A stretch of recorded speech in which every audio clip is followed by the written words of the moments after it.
শোষণমুক্ত সমাজ প্রতিষ্ঠায় মুহাম্মদ সাল্লাল্লাহু আলাইহি সাল্লামের তুলনা বিরল বলে উল্লেখ করেছেন আজ সুন্নাহ ফাউন্ডেশনের চেয়ারম্যান শায়েখ আহমদুল্লাহ।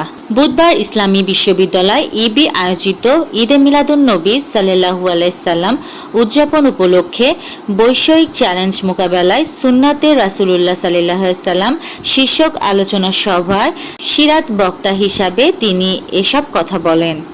জুলাই আগস্ট হত্যাকাণ্ডের মানবতা বিরোধী অপরাধের মামলায় ক্ষমতাচ্যুত সাবেক প্রধানমন্ত্রী শেখ হাসিনার বিরুদ্ধে আন্তর্জাতিক অপরাধ ট্রাইব্যুনালে 15 সেপ্টেম্বর সাক্ষ্য দিবেন আমার দেশ সম্পাদক মাহমুদুর রহমান এবং জুলাই আন্দোলনের অন্যতম যোদ্ধা ও এনসিপির আহ্বায়ক নাহিদ ইসলাম।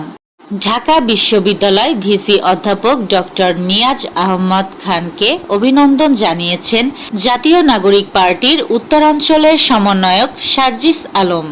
বুধবার নিজের ভেরিফাইড ফেসবুক পেজে এক পোস্টে এ অভিনন্দন জানান। ডাকসু নির্বাচনে তলে তলে আঁতাত করে আওয়ামী লীগের সকল ভোট জামায়াতে ইসলামী নিয়েছে বলে মনে করছেন বিএনপির স্থায়ী কমিটির সদস্য মির্জা আব্বাস।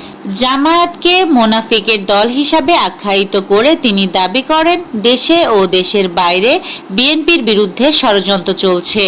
বুধবার বিকেলে চট্টগ্রাম নগরীর 5 লাইশে একটি কমিউনিটি সেন্টারে বিএনপির ভাইস চেয়ারম্যান আব্দুল আল নোমানের স্মরণ সভায় প্রধান অতিথির বক্তব্য রাখছিলেন তিনি। আসন্ন ত্রয়োদশ জাতীয় সংসদ নির্বাচনের ভোট কেন্দ্রের খসড়া প্রকাশ করেছে নির্বাচন কমিশন। এতে কেন্দ্রের সংখ্যা দাঁড়ালো 42,618টি। বুধবার নির্বাচন কমিশন ভবনে ইসি সচিব আক্তার আহমদ ভোট কেন্দ্রের খসড়া প্রকাশ করেন। ছাত্র যুব বিদ্রোহে অশান্ত নেপাল। সমাজ মাধ্যমের ওপর নেপাল সরকারের নিষেধাজ্ঞার পরই অশান্তির আগুন ছড়াতে শুরু করে ভারতের পড়শি দেশে। সোমবার থেকে শুরু হওয়া বিক্ষোভ অন্য চেহারা নেয় মঙ্গলবার। বুধবার সকাল থেকে পরিস্থিতি থমথমে। গাজায় বর্বর হামলা অব্যাহত রেখেছে ইসরায়েলি বাহিনী। মঙ্গলবার একদিনে ইসরায়েলের হামলা আরও 50 জন ফিলিস্তিনি নিহত হয়েছেন। এদের মধ্যে 9 জন মারা যান ত্রাণ সংগ্রহ করতে গিয়ে। খবর আল জাজিরার। এবার অন্তত স্বস্তির নিঃশ্বাস ফেলতে পারছেন নেপালে আটকে থাকা বাংলাদেশের ফুটবলাররা। গত মঙ্গলবার বন্ধ হওয়া কাঠমান্ডুর ত্রিভুবন আন্তর্জাতিক বিমানবন্দর আজ সন্ধ্যা 6টায় খুলে দেওয়া হয়েছে। এখন শুধু বিশেষ বিমানের অপেক্ষায় বাংলাদেশ দল।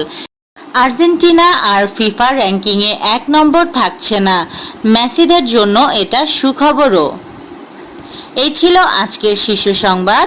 ছিলাম আমি ইয়াসমিন আক্তার, সুরমা টিভি 24।